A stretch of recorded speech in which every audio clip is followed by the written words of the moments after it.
अपना परिचय दें। मैं श्रीमती शांता पांडे विजय राजहंस मानव सेवा संस्थान की संस्थापिका हूँ।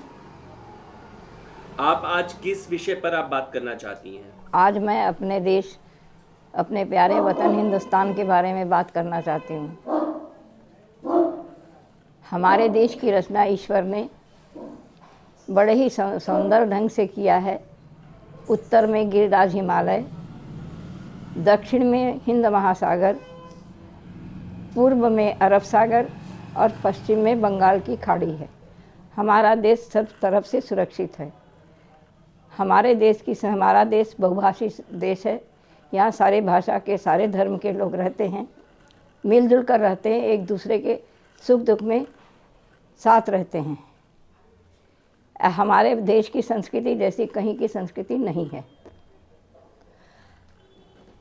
हम अपने देश के पहले युग से बात करें तो आप देखिए, त्रेता युग में रामचंद्र ने, मर्यादा पुरुषोत्तम ने मर्यादा की स्थापना की थी और उस मर्यादा का पालन उनके पूरे राज्य में हुआ और पूरे लोग, पूरा देश, पूरी जनता सब सुख से रहती थी। उसके बाद द्वापर युग में कृष्ण आए। उन्होंने सबको प्रेम का संदेश दिया, प्रेम का संदेश दिया और सभी लोग प्रेम से एक दूसरे के साथ रहते थे और सब एक दूसरे के साथ सुख दुख बांटते थे। हमारा देश बहुत ही संपन्न था। हमारा देश सोने की चिड़िया कहा जाता था। सोने की चिड़िया है, लेकिन जब से कलयुग का अवतरण हुआ तब से कांग्रेस पार्टी जब यहाँ आई तो उसने भ्रष्टाचार शुरू किया और उसके बाद से हमारा देश धीरे धीरे पतन की ओर चला गया। और अभी तक जो हम इतना झेल रहे हैं, इतना कोरोना से, इतने बीमारी से, इतने महंगाई से जो झेल रहे हैं, ये हमारे कर्मों का फल है। पहला इंदिरा गांधी ने साधुओं को मरवाया था, तो करपात्री जी ने श्राप दिया था कि जैसे आपने साधुओं को मरवाया है, इसी तरह से आपका पूरा वंश नष्ट हो जाएगा, और वैसा ही हुआ। फिर उसके बाद किसी तरह से सुधार हुआ। संत अटल जी आए, उनके समय 17 पार्टियां थीं, फिर भी वो इतने गंभीर, इतने सज्जन व्यक्ति थे कि उन्होंने 17 पार्टियों को लेकर 5 साल तक राज्य किया। लेकिन उनको इतना परेशान किया गया कि वो बेचारे राजनीति से ही इस्तीफा ले लिए।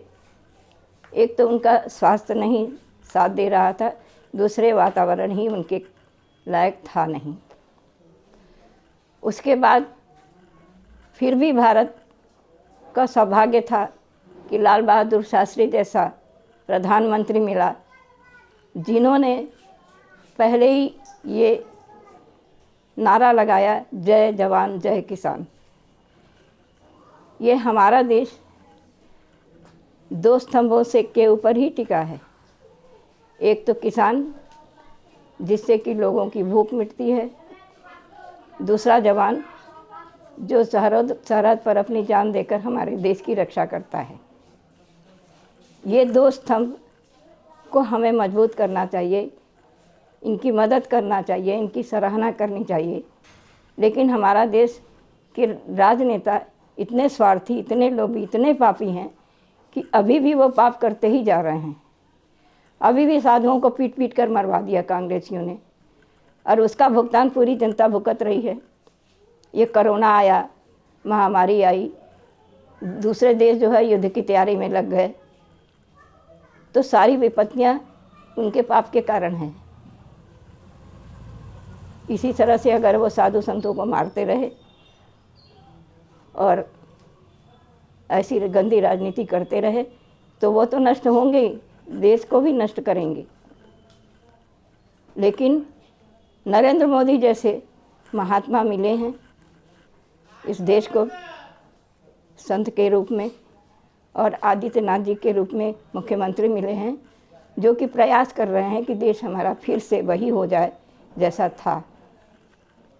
और हमें आशा है कि वो सारी कलुषता, सारा भ्रष्टाचार मिटाएंगे, लेकिन उसके लिए बहुत समय चाहिए और वो समय हम पूरी जनता का उनको पर सहयोग करना पड़ेगा और अपने आप को सुधारना पड़ेगा। पहले तो सबसे पहले तो जनता अपने आप को सुधारे।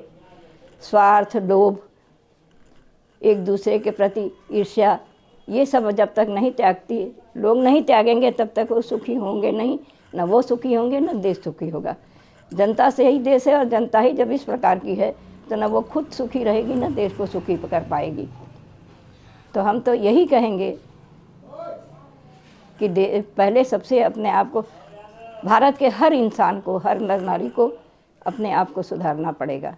ये जो बंगाल में ममता बनर्जी इतना आतंक फैलाई हुई है, उस पे आप क्या कहेंगी? उस पर तो हम कहेंगे कि जनता, ममता बनर्जी देशद्रोही हैं, बहुत बड़ी पापी हैं।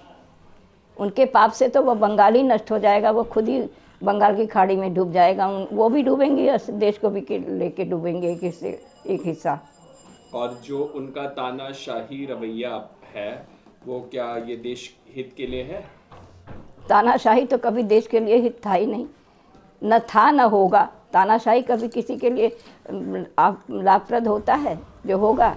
लेकिन आज जो भी तानाशाह राज देश हैं, जैसे जर्मनी हुआ, रशिया हुआ, इंग्लैंड हुआ, ये सब विकसित हैं। लोकतांत्रिक देश में तो लोकतंत्र की तो मतलब धज्जियां उड़ाई जा रही है। लोकतंत्र के नाम पे तो मतलब कुछ भी किया जा रहा है। जैसे ममता है, बनर्जी जैसी लोग हैं, कांग्रेस जैसी लोग हैं, लोकतंत्र के नाम पर देश को बांट दे रहे हैं। और अगर हमारा देश आज हमारे देश को तानाशाही की ही ज़रूरत है, क्योंकि चाइना और ये सब क्यों विकसित हो रहे हैं? क्योंकि वहाँ पे डिक्टेटरशिप है, यहाँ पे तो किसान आंदोलन हो जा रहा है। तो ये लोकतंत्र भी तो एक तरह से घातक है हमारे लिए। लोकतंत्र घातक नहीं है और न किसान आंदोलन कर रहे हैं। ये आंदोलन ये राजनेता कर रहे हैं। किसान के पास इतना पैसा है जो चलता फिरता घर लेके चलेगा, इतना वहाँ से हरियाणा से दिल्ली इतना दूर वो पूरा घर लेके चलेगा। आपकी इस बात, अरे हम ये कह रहे हैं कि जो पैसा ये कांग्रेसी, आप इस बात को समझिए ना कि जो लोकतंत्र है, लोकतंत्र के नाम पे देश को, लोकतंत्र से तो अब इस देश का भला होने वाला नहीं। तो यहाँ पे डिक्टेटरशिप जरूरी है, क्योंकि इस देश में लोकतंत्र का हमने एक 70 साल से देख लिया। लोकतंत्र के नाम पर मतलब खिलवाड़ हो रहा है। कॉन्स्टिट्यूशन को बदल देना, कॉन्स्टिट्यूशन को अपने मनमानी तरीके से चलाना, आरक्षण कर देना। आज आरक्षण की इस देश को क्या जरूरत है? जब एक 30% पाने वाला डॉक्टर बनेगा तो वो क्या इलाज करेगा? एक 35% वाला वैज्ञानिक बनेगा तो वो क्या इलाज करेगा? एक 40% वाला इंजीनियर बनेगा तो वो क्या पुल बनाएगा? तो पुल तो ध्वस्त होंगे। तो हमें तो ये तो लोकतंत्र का मतलब हमारे देश के लिए घातक ही हो रहा है। इसमें लोकतंत्र का कोई दोष नहीं है, दोष है हमारे कानून व्यवस्था का। अगर हमारी ये आरक्षण अगर हटा दिया, देश को कम्युनिस्ट पार्टी, कम्युनिस्ट शासन में बदल दें, तो यहाँ पे तो फिर कुछ होगा ही नहीं, फिर तो विरोध होगा ही नहीं। विरोध के नाम पर, लोकतंत्र के नाम पे यहाँ का हमारा कॉन्स्टिट्यूशन बदलना बहुत ही जरूरी है। तो वही आप इस बात से सहमत हैं? बिल्कुल।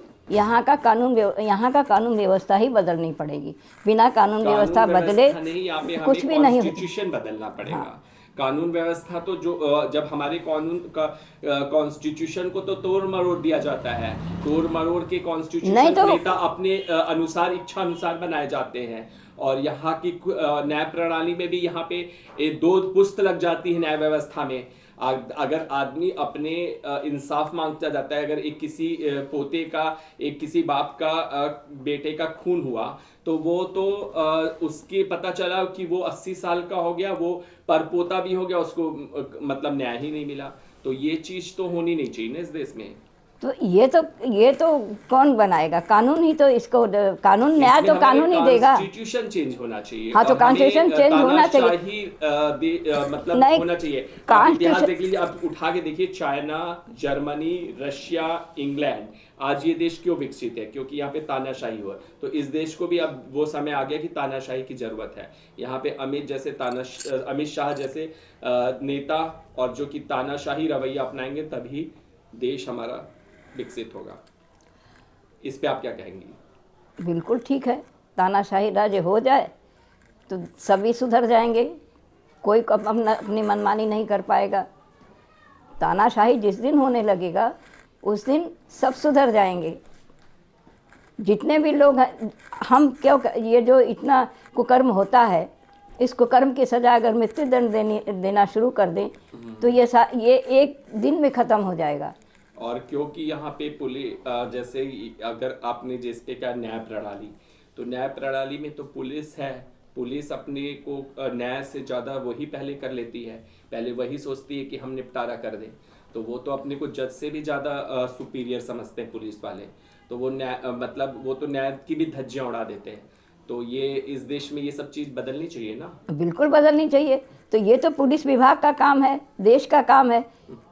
लेकिन पुलिस विभाग होता क्या, वो तो अपने को जज सुप्रीम कोर्ट खुद ही समझ लेते हैं। तो यहाँ पे तो सबसे पहले तो वही करते तो सबसे पहले उनको सुधारा जाए। विकास जो था कि ठीक था, विकास जो था जिसने मतलब गैंगस्टर था उसने था, तो उसको मतलब वहाँ पे उसको करना चाहिए था कि हाँ पुलिस ने इनकाउंटर उसका करा दिया। नहीं, गैंगस्टर होते नहीं हैं, गैंगस्टर ये बनाते हैं, नेता गैंगस्टर को बनाते हैं।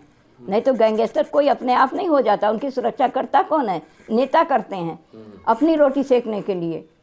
तो ये हमारी न्याय प्रणाली तो बदलनी पड़ेगी, बिल्कुल बदलनी पड़ेगी। हमें अब लोग इसके लिए जनता को के लिए इस देश को अगर हम कम्युनिस्ट कर देते हैं तो हमारा देश मेरे ख्याल से सुधर जाएगा। कम्युनिस्ट होने से देश नहीं सुधरेगा। हमें लेकिन कम्युनिस्ट बनना पड़ेगा, क्योंकि यहाँ की प्रणाली हम लोकतंत्र यहाँ की दंड व्यवस्था बहुत ही कठिन कड़ी होनी चाहिए, सच्ची होनी चाहिए। दंड व्यवस्था यहाँ दंड अगर अच्छी तरह से दिया जाए, कह तो रही हूँ कि अगर जो पाप कर रहा है उसे मृत्यु दंड दो। अगर 4 लटका दिए जाएंगे चौराहे पर तो उसी दिन से वो बंद हो जाएगा। अब हम यहीं पे इस डिबेट को यहाँ पे समाप्त करते हैं। पूछता है भारत में आपका बहुत बहुत स्वागत था, और आगे ये क्रम हमारा जारी रहेगा, क्योंकि हमने अभी नया चैनल आर भारत के तरह ही पूछता है भारत शुरू किया है। पूछता भारत में आपका स्वागत। वाराणसी से श्रीनिवास पांडे की रिपोर्ट। जय हिंद, जय भारत।